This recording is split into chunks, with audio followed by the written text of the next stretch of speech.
মুহতারাম হাজিরিন, আলহামদুলিল্লাহ আল্লাহ তাআলা দীর্ঘ এক মাস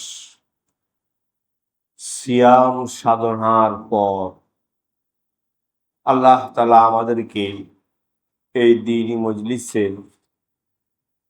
আবার একত্রিত হওয়ার তৌফিক দান করেছেন। আলহামদুলিল্লাহ। আমরা রমজানের আগে এই মজলিসে আলোচনা করতেছিলাম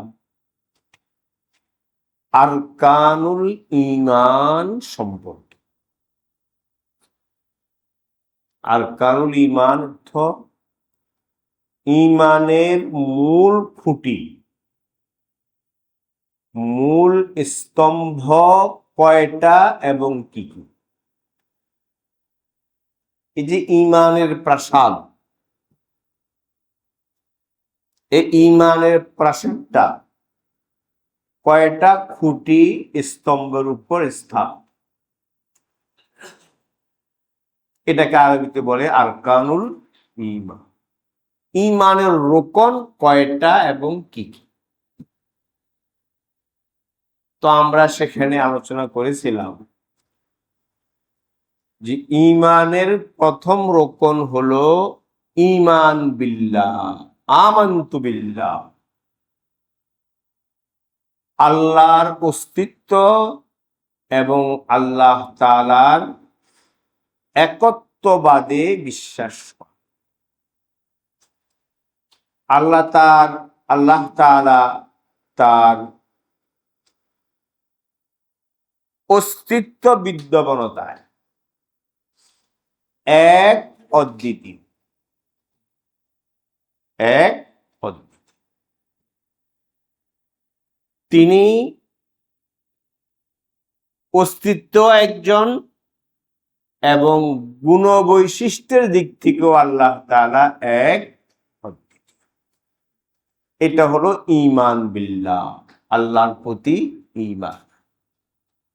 এটা হলো ঈমানের প্রথম রোকন, প্রথম খুঁটি, প্রথম স্তম্ভ। দ্বিতীয় খুঁটি সম্পর্কে আমরা আলোচনা করেছিলাম। ঈমানের দ্বিতীয় খুঁটি হলো ঈমান বিল রিসালাহ, নবী রাসূলদের প্রতি ঈমান, রাসূলদের প্রতি ঈমান, নবী রাসূলদের সত্যতায় বিশ্বাস করা।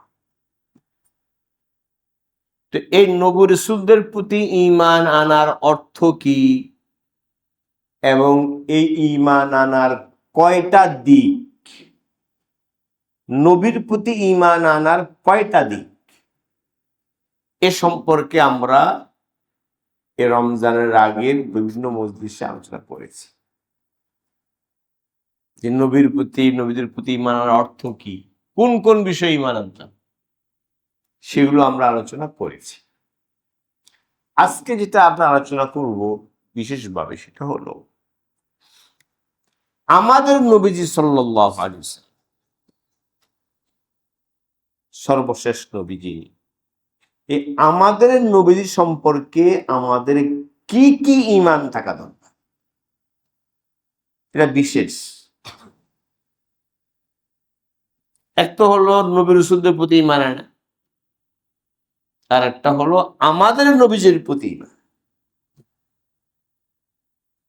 তো আমাদের নবীজির প্রতি ঈমান আনার অর্থ মর্ম কি এবং এই ঈমানের কয়টা দিক, কোন কোন দিকে ঈমান আনতেন।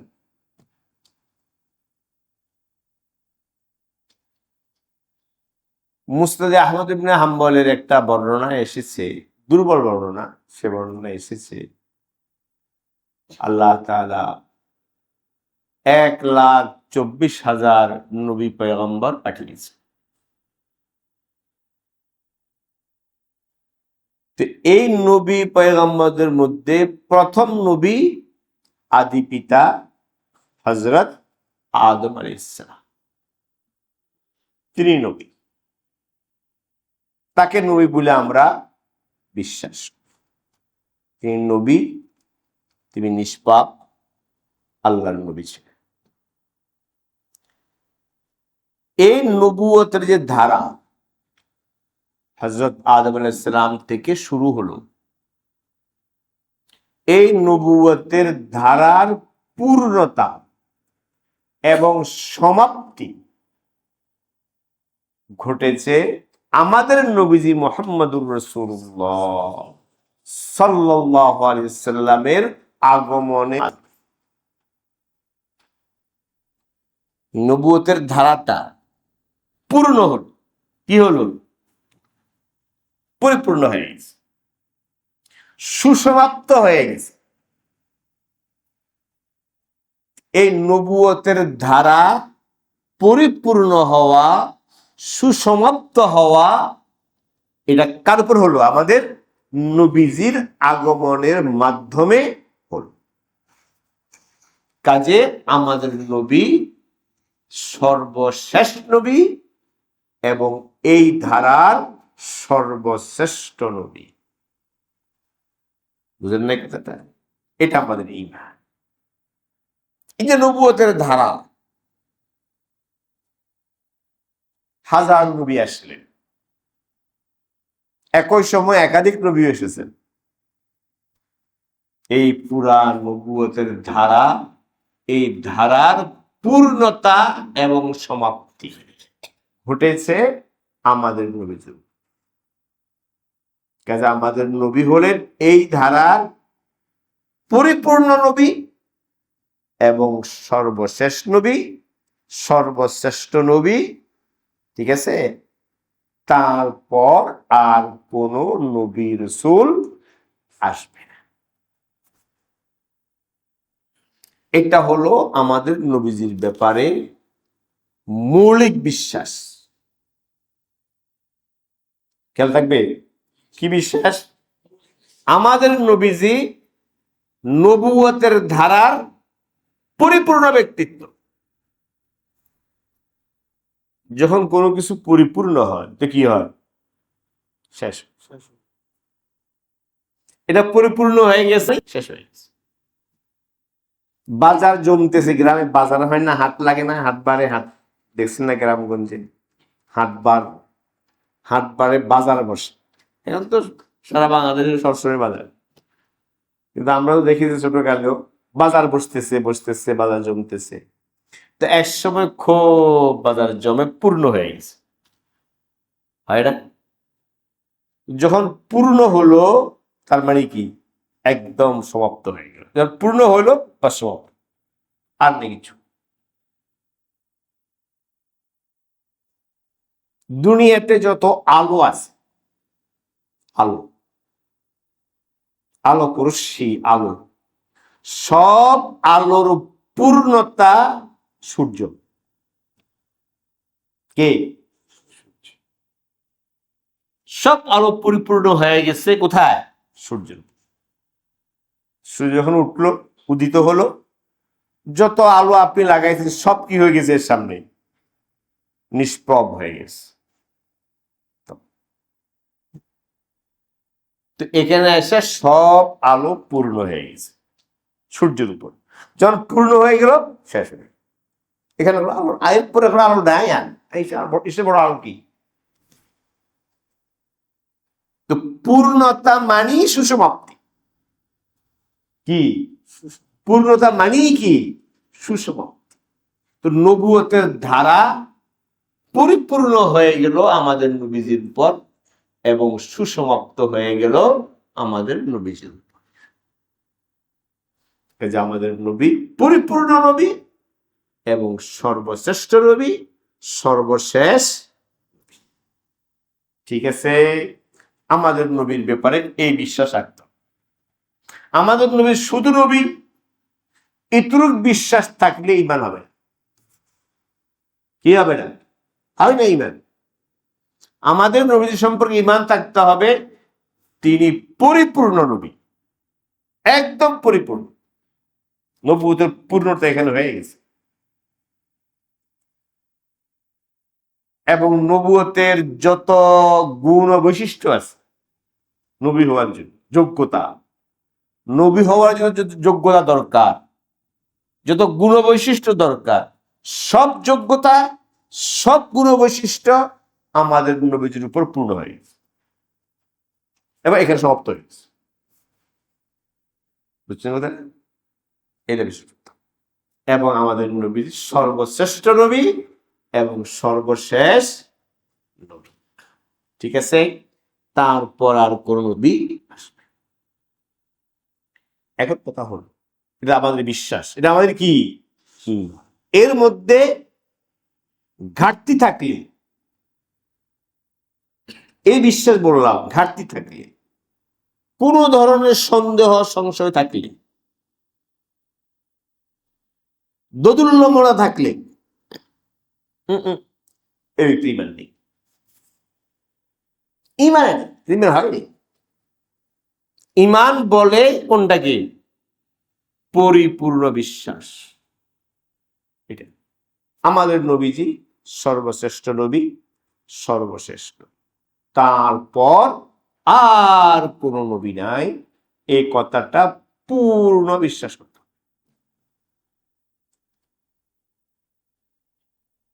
আমাদের নবী যে নবী, তার দলিল, এই বিষয়ে আমরা আলোচনা পিছনে করেছি। তারপর আমাদের নবীজি সম্পর্কে কিছু কথা বলছি। আমাদের যে নবী, তিনি সর্বশ্রেষ্ঠ নবী, সর্বশেষ নবী, এটার প্রমাণ, এক নম্বর প্রমাণ হলো আমাদের নবী যে সর্বশ্রেষ্ঠ নবী, সর্বশেষ নবী, তিন নবী, এর প্রথম প্রমাণ হলো তার গোটা জীবন এবং তার গোটা সিরত। কথা কি বুঝছেন? কি নবীজির গোটা সিরতে মুবারাকা, তার পবিত্র জীবন, তার গোটা জীবনটাই হলো জ্বলন্ত দলিল তিনি নবী।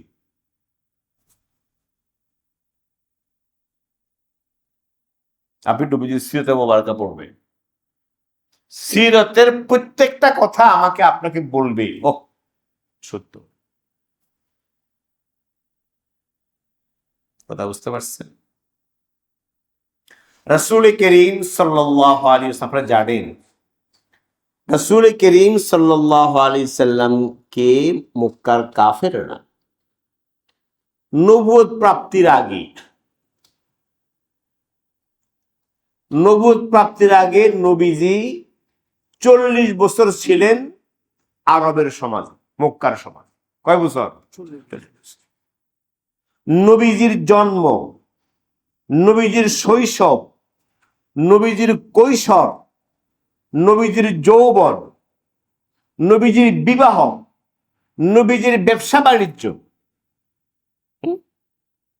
তার ছেলে সন্তান, সব কিছু কাফেরদের, মক্কার কাফেরদের চোখের সামনে পরিষ্কার, আয়নার মতো পরিষ্কার জীবনটা 40 বছর। এই পরিষ্কার হওয়ার কারণে মক্কার কাফেররা, আপনি যে কোনো ইতিহাস গ্রন্থ পড়বেন, সিরাত নবী, সিরাত পড়বেন, পাবেন মক্কার সব কাফেররা, মুশরিক, মূর্তি পূজারীরা নবীজিকে বলছে আস-সাদিকুল আমিন। কি বলছে? আস-সাদিকুল আমিন। তিনি চিরসত্যবাদী, সততা এবং সত্যবাদিতা তার অন্যতম চারিত্রিক বৈশিষ্ট্য। এটা কাফেররা বলছে নবুয়ত প্রাপ্তির আগে, যখন তিনি নবী হন নেই, আল্লাহ নবুয়ত দেন নেই, পুরা মুশরিকদের, মূর্তি পূজারীদের কি সমাবেশ, পরিবেশ, সবাই মূর্তি পূজা করে। ওই মূর্তি পূজারীরাই নবীজিকে বলছে কি আস-সাদিকুল আমিন, আপনি চিরসত্যবাদী, চিরবিশ্বস্ত। আমিন মানে কি? বিশ্বস্ত, বিশ্বস্ত। এবং আপনি চিরসত্যবাদী। তো নবীজির বিশ্বস্ততা, নবীজির সততা, সত্যবাদিতা সব মক্কার কাফেররা এক বাক্যে স্বীকার করেছে তার নবী হওয়ার আগে। কারণ তারা চিনে আমাদের সন্তান, পরিবারের লোক। কোরআনে কেরিমে এটাই খুঁজতেছে আমার পর্যন্ত ছাত্রকে লাগাইছি ফায়ারটা খোঁজার জন্য। কোরআনে কারিমে আল্লাহ তাআলা সূরা ইউনূসের মধ্যে নবীজি সাল্লাল্লাহু আলাইহি সাল্লামের জীবনটাকে, নবুয়ত প্রাপ্তির পূর্বের জীবনটাকে তার নবুয়তের দলিল হিসেবে পেশ করছেন কোরআনে।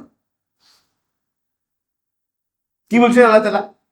আল্লাহ কোরআনে বলছেন, কোরআনে কারিমে সূরা ইউনূসের মধ্যে আল্লাহ বলছেন, ফাকাদ লাবিস্তু ফীকুম উমরাম মিন ক্বাবলিহি আফালা তা'কিলুন। আচ্ছা, আমি নবুয়ত পেলাম, নবীজি তাওহীদের দাওয়াত শুরু করলেন। কিসের দাওয়াত শুরু করলেন?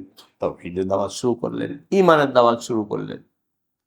এখন তারা, যারা, যে লোকেরা আগে নবীজিকে বলছে as-সাদিকুল আমিন, তারা এখন বলা শুরু করলো কি বলল? বেশি তো তারা বলল এইটা যে এরা তো পাগল। কি বলল? পাগল, কবি, জাদুকর, এগুলা বলল। কবি, জাদুকর, পাগল, এগুলো বলল। কিন্তু তারাও একথা বলতে পারে নাই ওই সময় যখন নবীজির তাওহীদের দাওয়াত দিলেন এবং তারা নবীজির জীবন কি হয়ে গেল, প্রাণের শত্রু হয়ে গেল।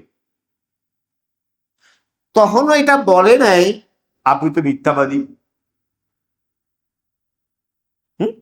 আপনি কি, আপনি একটু প্রতারক, আপনি ধোঁকাবাজি করেন, প্রতারণা করেন, আপনার চারিত্রিকে দোষ আছে, এটা বলে নাই। আপনি কোথাও পাবেন না কোন সিরাতের কিতাবে, যে সিরাতের কিতাবগুলো মুসলমানরা রচনা করছে, এমনকি যারা ইহুদি খ্রিস্টানরা লিখছে মুস্তাশরিকিন, তাদের সেখানে পাবেন না কেউ কথা বলছে নবীজিকে, নবীর চরিত্রের উপর কি করছে, আঙ্গুল লাগতে পারছে যে না আপনি তো মিথ্যাটা বলতেন, আপনি তো আমাকে খেয়াল করতেন, আপনি তো আমাদেরকে ধোঁকা দিতেন, আপনি তো আমাদের মেয়েদের সাথে খারাপ আচরণ করতেন, নাউজুবিল্লাহ। এই ধরনের কোনো কথা নবীজির লাইফ হিস্টোরিতে, জীবনীতে আপনি পাবেন নাই, কেউ বলেন। কি বলছে এরা হুজুরকে? পাগলের মতো যে আপনি তো জাদুকর। জাদুকর মানে কি? জাদুকর মানে হলো জাদুকর কাকে কয়? যে আশ্চর্য কিছু দেখা। কি দেখা? আশ্চর্য। আপনি এই আশ্চর্যের সাথে কি করতেছেন? তো কয়ে দিল কি জাদুকর। বললো কি আপনি কবি। উনি একজন কি কবি। কি কবি? নবী সাল্লাল্লাহু আলাইহি ওয়াসাল্লাম জীবনে কোনোদিন কবিতা চর্চা করেননি। ইসলামের আগেও তিনি কবিতা চর্চা করেন। যেগুলো কবিতা, যে সমস্ত জিনিস কাব্য এবং কবিতা, যেগুলো কি বলে, যেগুলো কি বলে পদ্য, ছন্দায়িত। তো ছন্দায়িত কথার মধ্যে কি থাকে? ছন্দায়িত যে কোনো কথার মধ্যে একটা আকর্ষণ থাকে। ছন্দ মানুষকে কি করে? আকর্ষণ করে। ছন্দ ঝংকার তোলে, কি তোলে? ঝংকার তোলে, মানুষকে এটা আকৃষ্ট করে। এখন কোরআনে কারীম আল্লাহ নবীজি শুনান কাফিরদেরকে যে আল্লাহ আমার কাছে ওহী পাঠাইছে, আল্লাহ এই বলছে। এখন কোরআনে কারীমের আয়াতগুলো তারা শুনে দেখে যে কোরআনের আয়াতটা তো কোনো কবিতা না, এটা কাব্য গ্রন্থ না, হ্যাঁ, এটা কোনো কি না, কাব্য গ্রন্থ না, কবিতা না। কিন্তু এটা তোমাদের তো কবিতার চেয়ে বেশি কি আকর্ষণ। ছন্দায়িত কালাম যেটা, ছন্দায়িত কথা, ছন্দ, ছন্দের কারণে যেখানে আকর্ষণ তৈরি হয়, সেই ছন্দায়িত কালামের আকর্ষণের চেয়েও উনার এই সাদা মাটা কথার মধ্যে কি বেশি আকর্ষণ। তো কয়ে দিল কি, ও ফো তো কবি শায়ের, এটা বল, জাদুকর বললো, কিরকম করলো, আসছে এর মধ্যে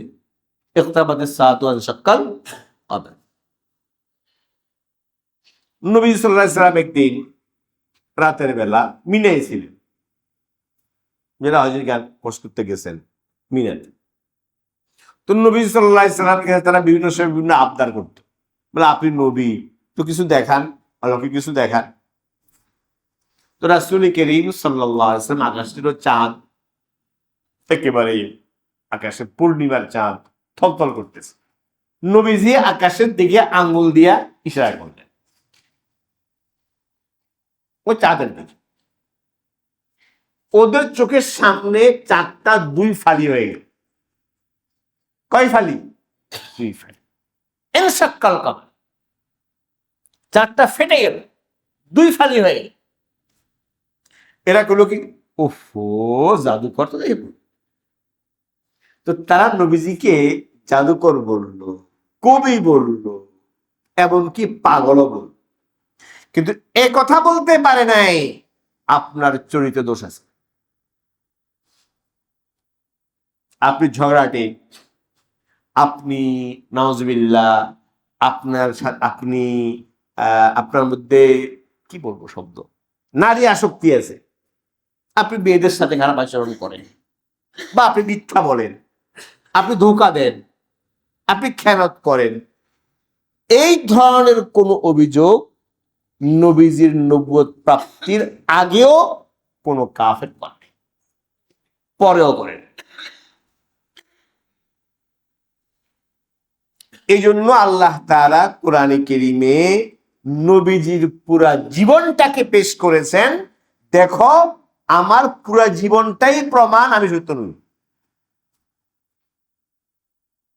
এই কোরআনে কারীমে আল্লাহ তাআলা বলছেন, ফাকাদ লাবিস্তু ফীকুম উমরান, এই মক্কার কাফেররা, আমি তো তোমাদের মাঝেই, তোমাদের সমাজেই আমি 40 বছর ছিলাম, তোমাদের সন্তান, তোমরা আমাকে দেখেছ, খুব কাছে থেকে দেখেছো,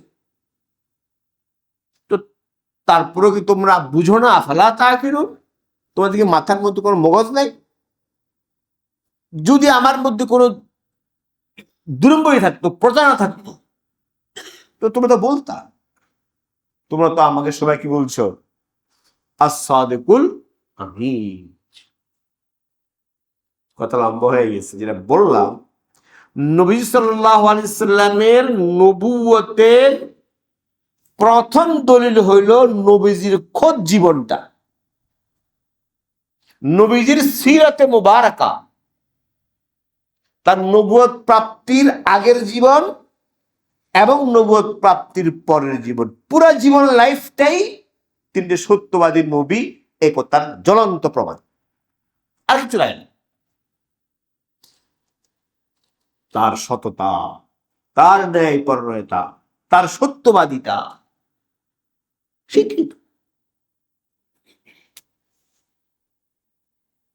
সহিহ বুখারীতে আছে, যখন নবী সাল্লাল্লাহু আলাইহি ওয়াসাল্লাম প্রথম ওহী লাভ করলেন হেরা গুহায়, প্রথম 40 বছর বয়স, তো আম্মাজান হিজতুল কুবরা রাদিয়াল্লাহু তাআলা আনহা নবীজিকে সান্ত্বনা দিলেন, সান্ত্বনা দিয়ে বললেন, ওয়াল্লাহি লা ইউখজিকাল্লাহু আবাদা। সহিহ বুখারীর শব্দ, খোদার কসম আল্লাহ তাআলা আপনাকে কখনোই অপমান করবেন না। আপনি নবুয়ত পেয়েছেন, আল্লাহকে আপনি নবী হিসেবে মনোনীত করেছেন, নবুয়তের দায়িত্ব পালনের আগে আপনার মৃত্যু হবে, কখনোই না এটা। আল্লাহ আপনাকে অপমান করবেন না। একজন মেয়ে বলতেছে, নারী কাকে? নবীজিকে, তার স্বামীকে। এই যে আল্লাহ অপমান করবেন না নবীজিকে, দলিল প্রমাণ না। তো আম্মাজান খাদিজাতুল কুবরা রাদিয়াল্লাহু তাআলা আনহা কয়েকটা প্রমাণ দিয়েছে, এসে প্রমাণগুলো সহিহ বুখারীতে আছে। দেখেন, মানে একটা মানুষকে চিন্তা করেন, একটা মানুষের জীবনটাই উনার পুরা নবী সাল্লাল্লাহু আলাইহি ওয়াসাল্লামের সিরাতে মুবারাকা, নবুয়ত প্রাপ্তির আগের অংশ, এই পরের অংশই প্রকৃষ্ট প্রমাণ তিনি সত্যবাদী নবী, আর কিছু নাই না। আম্মাজান বললেন, খাদিজা বললেন, নবীজি কি, ওয়াল্লাহি লা ইউযিকাল্লাহু আবাদা, আল্লাহ আপনাকে অপমান করবেন না। কেন? দলিল কি? দলিল দিছেন, ইন্নাকা লাতাসিলুর রাহিমা, আপনি ইসলাম প্রচারের আগে, নবুয়ত প্রাপ্তির আগেও আপনি আত্মীয়তার বন্ধন বজায় রাখতেন, আত্মীয় স্বজনের খোঁজ খবর নিতেন, তাদের যাবতীয় হক আদায় করতেন, তাদের সাথে সদাচরণ সদ্ব্যবহার করতেন। ইন্নাকা লাতাসিলুর রাহিমা। আম্মাজান বললেন, এক নম্বর প্রমাণ। দুই নম্বর, ওয়াতাসদুকুল হাদিসা, এটা সহিহ বুখারীর বর্ণনা আসে নাই, অন্য বর্ণনা আসছে। এখন আপনি দ্বিতীয়, আপনি নবুয়ত প্রাপ্তির আগে কোনদিন অসত্য কথা আপনি বলেন, আপনি যা বলেছেন তা সত্য। আপনাকে সব মক্কার কাফেররা মিলে বলেছে সত্যবাদী এবং বিশ্বস্ত, আস-সাদিকুল আমিন, আপনাকে বলেছে। দুই। তিন নম্বর, আম্মাজান নবীজির সিফাত বললেন, গুণ বললেন, দলিল দিলেন যে আপনি যে নবী। ওয়া তাহমিলুল কাল্লা,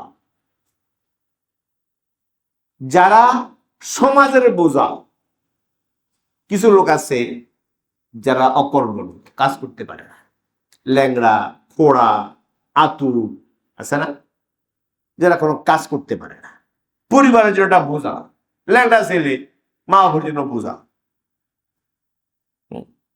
অন্ধ ছেলে, খোড়া ছেলে মা বাবার জন্য কি বোঝা, কাল বোঝা। বলে এই যে যারা সমাজে বোঝা, এই বোঝাদের বোঝা আপনি বহন করতেন। আম্মাজান বলতেছে, আপনাকে কেন আল্লাহ অপমান করবে? তাহমিলুল কাল্লা, আপনি যারা অসহায়, যাদেরকে সমাজ বোঝা মনে করত, আপনি ইসলামের দাওয়াত দেওয়ার আগেই তো তাদের বোঝা বহন করতেন। তাহমিলুল কাল্লা তো পারছেন। এরপরে বলছেন, ওয়াতাকসিবুল মা'দুম ওয়াতুকসিবুল মা'দুম, এবং যারা হতদরিদ্র, প্রান্তিক জনগোষ্ঠী, ধুলি সম্বল কিচ্ছু নেই, মা'দুম, আল মা'দুমুল মাল, কিছু নেই, এই ধরনের হতদরিদ্র লোকদের জন্য আপনি কামাই করে করে দিতেন, তাদের আপনি ব্যবস্থা করতেন।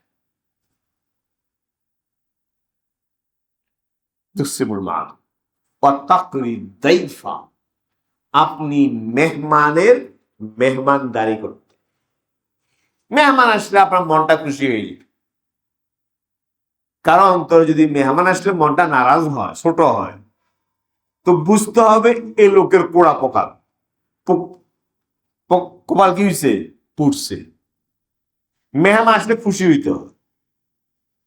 মেহমান দেখলে খুশি হলে একটা অন্তরের খুশি, আর একটা হলো আল্লাহ তাআলা রিজিকের প্রশস্তি দান করবে। বলে আপনি তো মেহমানের মেহমানদারি করেন, তাকে রিজাইফা। ওয়া তুঈনু আলা নওয়াইবিল হক, এবং হকের পথে, সঠিক পথে, সত্য পথে, সত্যের পথে যত বিপদ আপদ আসত, সব বিপদে আপদে আপনি মানুষের সহযোগিতা করেন। এই চিত্রটা নবীজির তুলে ধরলেন কে? তার সহধর্মিণী কে? খাদিজাতুল কুবরা রাদিয়াল্লাহু তাআলা। যখন প্রথম তিনি নবী হলেন তখন তাই কি বোঝা গেল? বোঝা গেল নবীজির জীবনটাই দলিল কিসের? তিনি নবী, যে সত্যবাদী নবী, এর নবী। কথা কি বুঝতে পারছেন?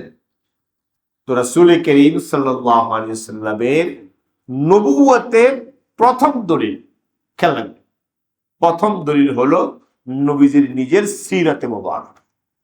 নবুয়ত প্রাপ্তির আগের সিরাত, তার জীবনাচার, এবং নবুয়ত প্রাপ্তির পরের তার জীবনাচার, এটাই প্রমাণ উনি সত্য নবী।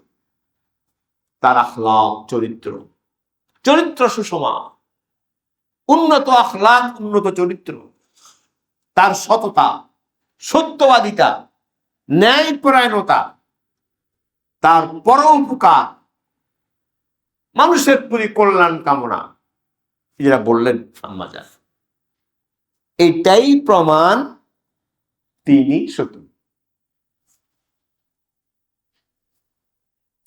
বুঝতে পারছেন কথাটা? এক। দুই নম্বর কথা হলো নবীজি যে সত্য নবী, আমাদের নবীজি। দ্বিতীয় প্রমাণ কি? দ্বিতীয় প্রমাণ হলো, দেখেন, মানুষ যত অপকর্ম করে, মিথ্যা বলে, ধোকা দেয়, প্রতারণা করে, মানুষ যা করে আমরা তিন কারণে করে। মিথ্যা, ধোকা, প্রতারণার মানুষ যে আশ্রয় নেয় তিন কারণে, তিনটা উদ্দেশ্যে নেয়। একটা হলো অর্থবিত্ত, অর্থ কামা, অর্থ। দুই নম্বর ক্ষমতা, তিন নম্বর নারী। অর্থবিত্ত, ক্ষমতা আর নারী, এই তিন উদ্দেশ্যে মানুষ যাবতীয় অপকর্ম করে। মিথ্যা, ধোকা, প্রতারণা যা করে, উদ্দেশ্য তিনটা, হয় অর্থ, নয় ক্ষমতা, নয় কি নারী। আপনি দিনের বাইরে পাবেন না। সব অপকর্মের, অন্যায়ের মূলে তিনটা। কিন্তু রাসূল করিম সাল্লাল্লাহু আলাইহি ওয়াসাল্লামের আপনি সিরাত পাঠ করবেন, তার জীবনী পাঠ করবেন, নবুয়ত প্রাপ্তির আগে এবং পরে জীবনী পাঠ। আপনি কোথাও অর্থবিত্তের লোক, ক্ষমতার লোক, নারীর প্রতি আসক্তি তার জিন্দেগিতে বিন্দু মাত্র পাবেন, বিন্দু বিসর্গ পাবেন। দেখেন আপনি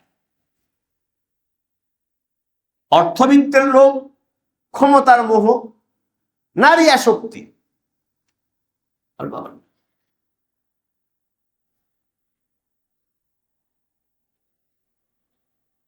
কথায় কথায় এসে যায়, লম্বা হয়ে যায়। এই যে আমাদের দেশের কিছু কি বলা যায় এদেরকে, নাস্তিক ফাস্তিক অমানুষ, তারা বলে যে নবীজি এত বিয়ে করছেন, উনি নারী নবীজি। নাউজুবিল্লাহ, ইমান পরিপন্থী কথা। আচ্ছা, যে সমাজের যে ছেলেটা নারী নবী, আচ্ছা নবীজি যখন বিয়ে করছেন, প্রথম যখন বিয়ে করছেন, তো নবীজির বয়স তখন কত? 25। 25 বছরের টকবগে যুবক এবং সুন্দর সুঠাম, পুরা আরবে এত সুন্দর, এত সুঠাম দেহের অধিকারী দ্বিতীয় কোন পুরুষ নেই, যুবক নেই। আচ্ছা, এরপরে বিয়ে করলেন কাকে? 40 বছরের একজন বুড়িকে, বৃদ্ধা, আম্মাজান খাদিজাতুল কুবরা রাদিয়াল্লাহু তাআলা উনাকে বিয়ে করলেন। এর পূর্বে উনার দুটা বিয়ে হয়েছে। এই মহিলা পূর্বে দুটা বিয়ে কি হয়েছে, সন্তান আছে। নবীজি নিজে কোনো তাকে বিয়ের জন্য প্রস্তাব দেন নেই। নবীজি আম্মাজান খাদিজা রাদিয়াল্লাহু তাআলা আনহা নবীজির সততা দেখে তিনি মুগ্ধ হয়েছেন। উনি উনার ব্যবসার উপর ব্যবসায়ী ছিলেন, ধনী মানুষ ছিলেন, ধনী মেয়ে ছিলেন, মহিলা ছিলেন। উনি ওনার ব্যবসার মাল নবীজির কাছে দিয়ে নবীজিকে ব্যবসা করতে পাঠিয়েছে শামে, সিরিয়া। এটা অনেক মুনাফা হয়েছে। নবীজির সততা ন্যায় দেখে উনি আরো মুগ্ধ হয়েছে হইয়া এই মহিলা যার বয়স 40, বিয়ে হয়েছে আগে 2টা। বলেন তো এই মহিলার যৌবন কতটুকু আছে, বা যৌবনের আকর্ষণ বা কতটুকু আছে? এই মহিলা নিজে হযরত রাসূল সাল্লাল্লাহু আলাইহি ওয়াসাল্লামের চাচা আবু তালিব, তার হুজুরের অভিভাবক, চাচা, আপন চাচা আবু তালিব হুজুরের অভিভাবক, তার কাছে গিয়ে প্রস্তাব দিয়েছে বিয়ে। উনি নিজে প্রস্তাব দিয়েছে, মানে মহিলা, যে আপনার ভাতিজার সাথে আমার বিয়ের প্রস্তাব দিল। কার কাছে? চাচার কাছে। তো চাচা ভাবলো ভাতিজা তো, বাপ তো আগেই নাই, এতিম। তো ভাতিজাকে বললেন, আচ্ছা বললে হতে পারে, যদি আপনি বলেন। বিয়ে হলো। আচ্ছা, এখন আপনাদের কাছে আমার একটা প্রশ্ন। স্বাভাবিক নর্মাল আপনি চিন্তা করেন, সবাদ দেন, 25 বছরের একজন টকবগে যুবক, সুন্দর, সুঠা, সুদর্শন, যার জন্যে বহু সুন্দরী মেয়ে এমনি ঘুরবে, এত সুন্দর। সেই ছেলেটা প্রস্তাব আসলো একজন 40 বছরের যুবতী, কি বুড়া মহিলা। রাজি হলেন, ঠিক আছে, বিয়ে হইল।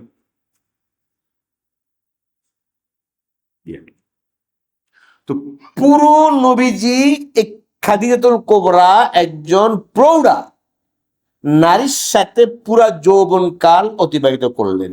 নবীজির বয়স যখন কত, 53-র উপরে, 53-র পাস হয়ে গেছে, তখন খাদিজাতুল কুবরা ইন্তেকাল করছে। 25 বছরে বিয়ে করলেন, 53 বছর পর্যন্ত নবী দ্বিতীয় কোনো কি করেন না, বিয়ে করেন। পুরা যৌবন কাল,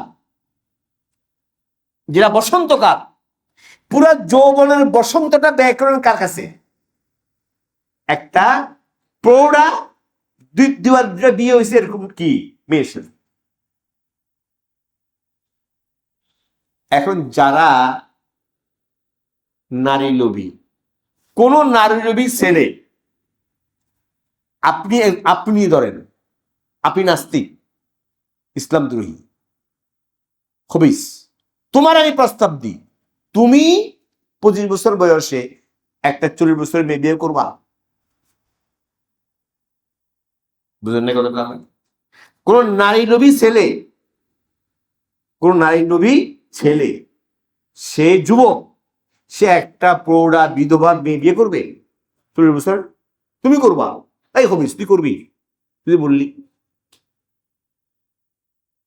আচ্ছা, মানে আমি কথাগুলো পয়েন্ট দিচ্ছি আপনাদেরকে, এরা যে কত বড় বেয়াদব। আচ্ছা, একটা ছেলে যদি নারী লোভী হয়, যে ছেলেটা সমাজ আপনাদের আছে, সমাজে আশেপাশে নারী লোভী ছেলে পেলে, তো 25 বছর পর্যন্ত যৌবন না, এটা যৌবনের কি ভরা যৌবন, তাই তো? 16 থেকে তো যৌবন শুরু, এখন তো আর আগে ভালো হয়ে যায়, পোলাপান পেকে যায় বর্তমান জমানায়। তাহলে রাসূল করিম সাল্লাল্লাহু আলাইহি ওয়াসাল্লাম যদি নারী লোভী হতো, তাহলে 25 বছর আগের যে তার বয়সটা, উনি 16 বছরের যৌবনে আসলো, ওই সময় একটা দেখাও, একটা উনি কোন নারীর হয়ে তাকাইছে, নারীর প্রতি হাত বাড়াইছে, দেখাও। আমার কথা বুঝলেন না? যে ছেলে নারী লোভী হবে সে বর্তমান সমাজে আসে নারী লোভী। এই ছেলেরা কি করে? বিয়ের আগে তো দুদিকে হাত মারে। করছেন কোন কাফের ইহুদি খ্রিস্টান যার নবীজির জীবনী দেখছে, জীবনী কারণ তারাও বলতে পারে নাই নবীজি কখনো 25 বছর পর্যন্ত কোন ছেলে মেয়ের দিকে তাকাইছে বা তার দিকে হাত বাড়াইছে। আপনি বলেন এমন লোকটাকে বলতেছে কি নারী লোভী? আচ্ছা হইল 25 বছরে উনি বিয়ে করলেন নবীজি, এটা বিধবা মেয়ে মহিলাকে, দুটা বিয়ে আগে হয়েছে, বয়স 40।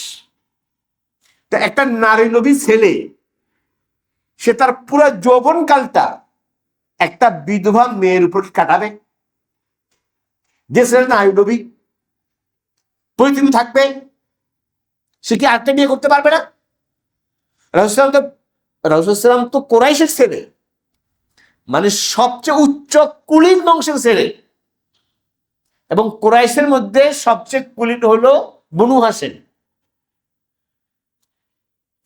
তো বনু হাশেমের ছেলে এবং সুঠাম সুন্দর, তার চেয়ে সুন্দর কেউ নেই তখন সমাজে। মেয়েরাও তার পিছিয়ে এমনি গুড়গুড় করবে। কই উনি তো একটা বিধবা নারীর উপরে তার বয়স 53 বছর চলে গেল। তো 53 বছর গেলে এবার যৌবন থাকে? এখন তো 40-এর পরে তো যৌবনের ভাটা। মানে কথাটা এসে গেল বললাম, সম্পূর্ণ মিথ্যা কথা। রাসূল করিম সাল্লাল্লাহু আলাইহি ওয়াসাল্লামের মানে যৌন পবিত্রতা সম্পর্কে আপনি আশ্চর্য হবেন সিরাত পড়লে। নবীজির যৌন পবিত্রতা সম্পর্কে কোন ইহুদি কোন খ্রিস্টান পর্যন্ত বামা দিতে পারে না, বলতে পারে না।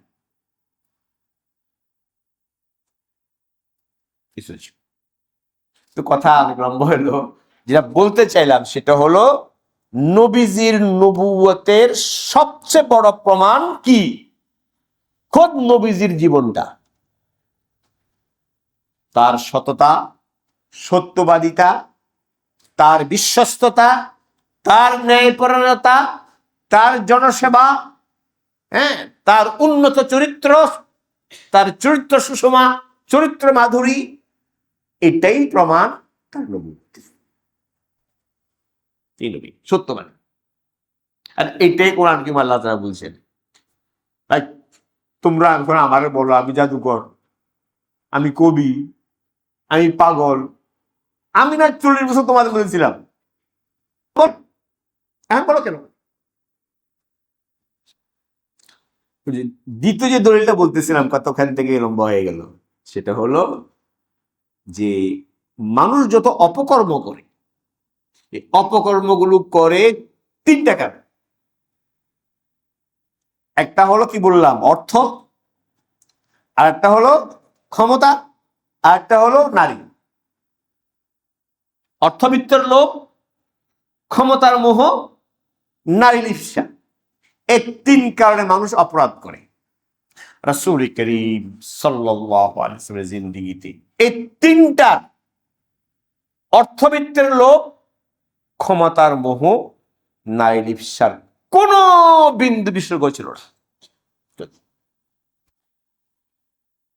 তিনি তো অর্থের প্রতি তার এত অনীহা ছিল, দুনিয়ার প্রতি অনীহা ছিল, তিনি আগামীকালকের জন্য কোনো কিছু জমা রাখতেন না। লা ইয়াদাখিরু শাইআন লিগাদিন। আজকে আসছে, কোনোভাবে আসছে, কেউ হাদিয়া দিল, বা সাথে সাথে দিয়ে গেছে।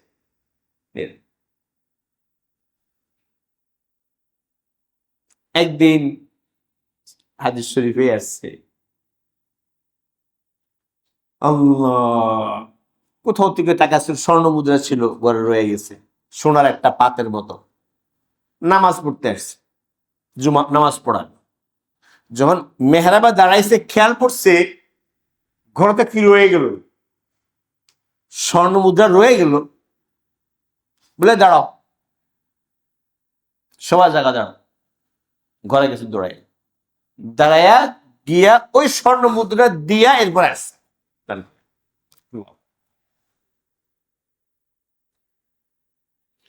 তাহলে উনি কেন অপরাধ করবেন? বুঝেন না কথাটা? অপরাধ তো করবে কি কয় কারণে?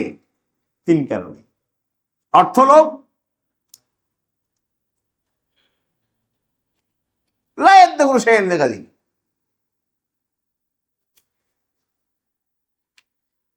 আর একটা হলো ক্ষমতার লোভ। কিসের লোভ? শুনেন, নবী যখন নবুয়তের দাওয়াত শুরু করলেন প্রথম মক্কাতে,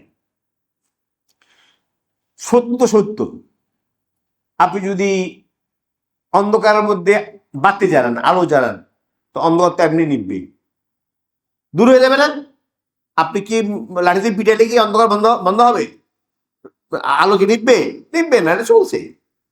নবীর দাওয়াত শুরু করলেন, বাস ইসলাম বাড়া শুরু করলেন। এরা পেরেশান হয়ে গেছে, কাফের এগো নেতৃত্ব, এদের বেটাগিরি, চৌধুরীগিরি কি হয়ে যাব, শেষ হয়ে যাবে। এরা কি করলো? হুজুরের চাচা অভিভাবক, নবীজির অভিভাবক ছিলেন কে? চাচা যান। কত বড় দুঃখ, আল্লাহর পাকের কি মানে খেলা। চাচা আবু তালেব, খাজা আবু তালেব নবীজিকে, ইসলামকে সর্বতভাবে সাহায্য করছে, নবীজিকে আশ্রয় দিয়েছে, নবীজির ছায়ার মতো ছিল। কাফেররা নবীজিকে হাত দিতে পারে নাই, কার কারণে? চাচা। কিন্তু সে চাচা ঈমান আনতে পারে। তো চাচাকে গিয়ে প্রস্তাব দিছে কাফেররা বিনা সবাই, আপনার বাতিজারে কন, বাতিজার মনার টাকা পয়সার দরকার হয়েছে, ক্ষমতার দরকার হয়েছে, মেয়ের দরকার হয়েছে, মনে হয় নারী। তো প্রস্তাব দিল সবাই মিলা যে আমরা আপনার ভাতিজাকে যা সম্পদ দরকার সব দিব, আমাদের পুরা মক্কার শাসন ক্ষমতা তার হাতে দিব, মক্কা নগরীতে আমাদের যত সুন্দরী মেয়ে আছে সবগুলা তাকে নিন। তারপরও তাওহীদের দাওয়াত বন্ধ করে দিতে বলেন, আমাকে মূর্তির বিরুদ্ধে বলতে না তো। প্রস্তাব দিচ্ছে, আপনি সিরাতের কিতাব পড়লে পাবেন। নবীজি বলছেন আল্লাহু আকবার, কি বলেন? যদি তোমরা আমার হাতে এক হাতে সূর্য দাও, সমাপ্ত না, আর এক হাতে চন্দ্র তুলে দাও, তারপরও আমি যে মিশন নিয়ে আসলাম তাওহীদ। কিসের মিশন? আল্লাহ মাবুদ একমাত্র আল্লাহ তাআলা। আমি আমার মিশন থেকে এক বিন্দু বিসর্গ সরব না। নবীজি সব সম্পদ, ক্ষমতা, নারীর প্রস্তাব প্রত্যাখ্যান করেছে। কি বুঝা গেল? কি বুঝা গেল? কটে ওর কি ছিল না? আমার তো শর্টটা মনে হয় না। আচ্ছা, আজকে যে কথাটা বললাম, কথাটা আবার বলি, এগুলো খেয়াল রাখি।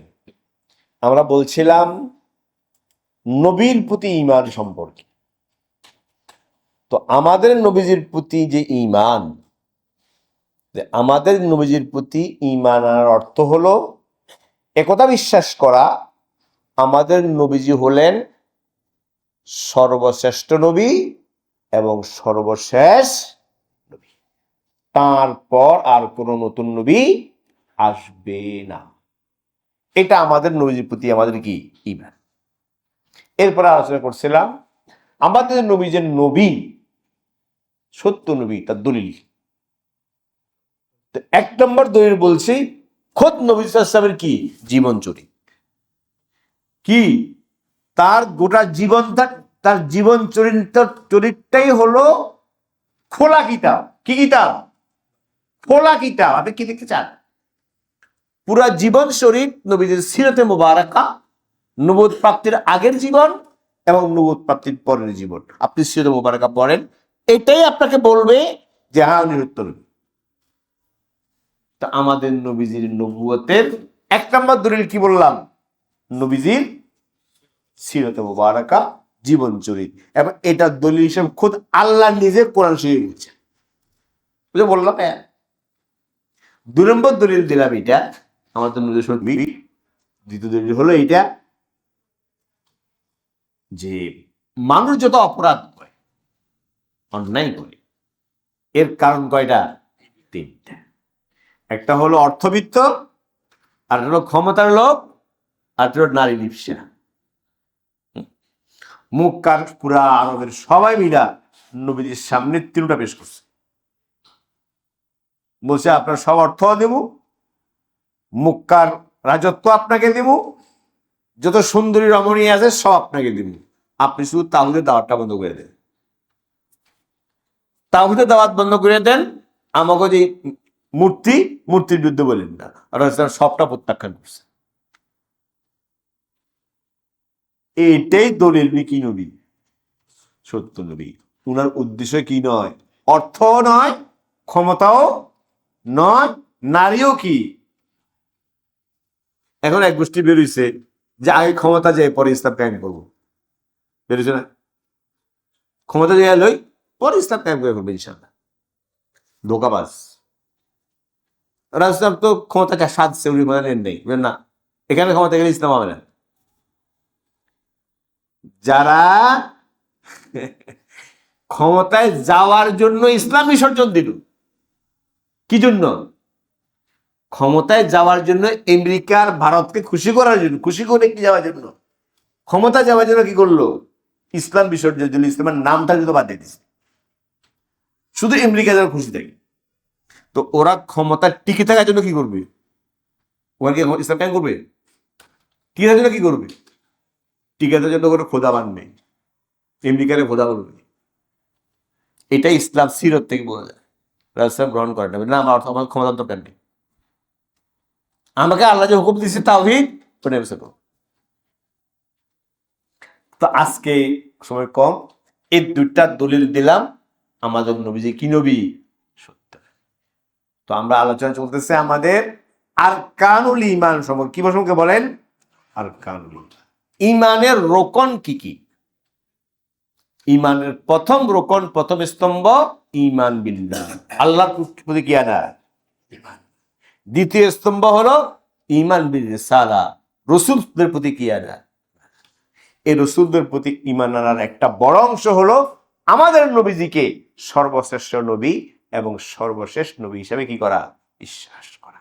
যার এর মধ্যে ত্রুটি সমস্যা থাকবে, আমাদের নবীর সর্বশ্রেষ্ঠ নবীটা মানবে না, সন্দেহ হবে, দোজল্যমান থাকবে, আমতা আমতা থাকবে, ও ব্যক্তি মুসলমান না।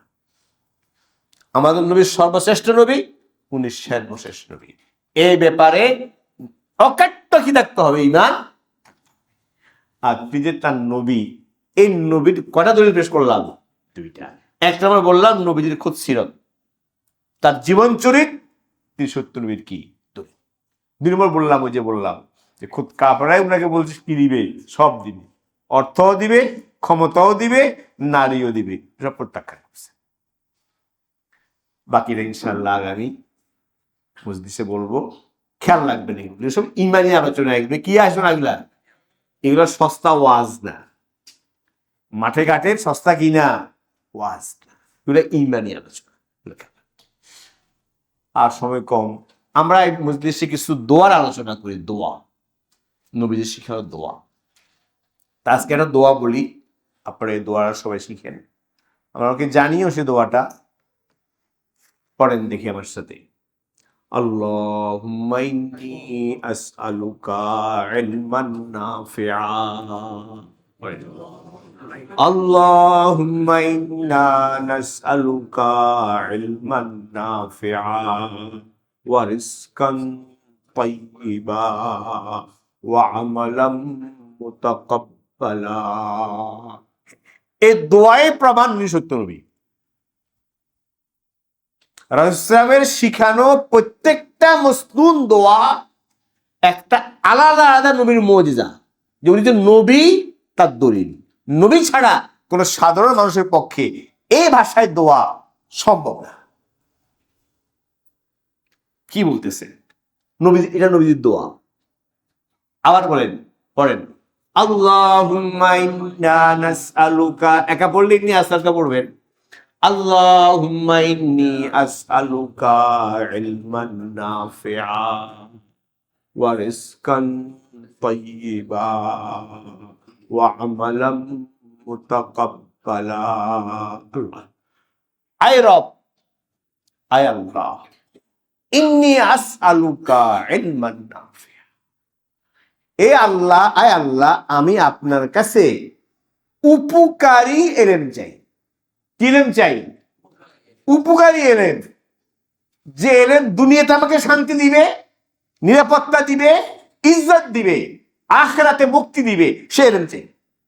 আজে বাজে এলেম এতে আমি কি করব? যে এলেম কোনো উপকার নাই, ফাও। বলছে, হে আল্লাহ, আপনার কাছে আমি কি চাই? উপকারী এলেম চাই। আর কি চাই?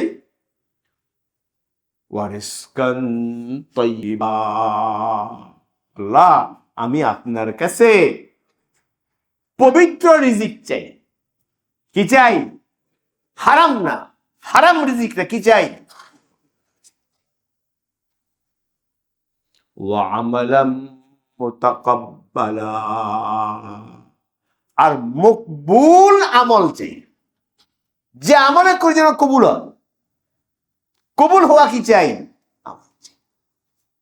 দেখেন, যে কোনো নেকামল কবুল হওয়ার জন্য পূর্ব কথা হলো রিজিক কি হইতে হবে? হালাল। এই জন্য নবীজি আগে কিসের কথা কইছেন? রিজিকের কথা কইছেন। আবার নামাজ কবুল হবে, রোজা কবুল হতে চান, হজ কবুল করতে চান, রিজিক কি হইতে হবে? রিজিকে হারাম, আবার নামাজ হজ কিছু কবুল হবে না। এই জন্য আগে বলছে কি? ওয়ারিসকান তাইয়্যিবা। দেখেন তো, ছোট্ট একটা দোয়া, এই দোয়াটার অর্থ মর্ম কত ব্যাপক আর বিশাল এবং কত গভীর। এই ব্যাপকতা, বিশালতা, গভীরতা, এটাই নবুয়তের প্রমাণ। এই ধরনের দোয়া সাধারণ কোনো মানুষ বলতে পারে না। পড়েন, দোয়াটা পড়েন, মুখস্থ করেন। আল্লাহুম্মা ইন্নী আসআলুকা ইলমান নাফিআ, আল্লাহুম্মা ইন্নী আসআলুকা ইলমান নাফিআ ওয়া রিজকান তাইয়্যিবা ওয়া আমালাম মুতাকাব্বালা। বিশেষ করে ছাত্র ভাইয়েরা, যারা ছাত্র, এখন স্টুডেন্ট ছাত্র আছে, এই ছাত্র ভাইয়েরা দোয়াটা মুখস্থ করেন, খুব মুখস্থ করেন।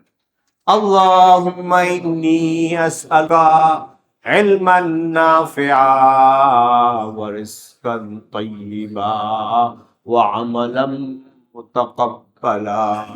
আল্লাহুম্মা ইন্নী আসআলুকা ইলমান নাফিআ ওয়া রিজকান তাইয়্যিবা ওয়া আমালাম মুতাকাব্বালা। আয় আল্লাহ, আমি আপনার কাছে কি চাই? উপকারী এলেম চাই। আয় আল্লাহ, আমি আপনার কাছে উপকারী এলেমের প্রার্থনা করি।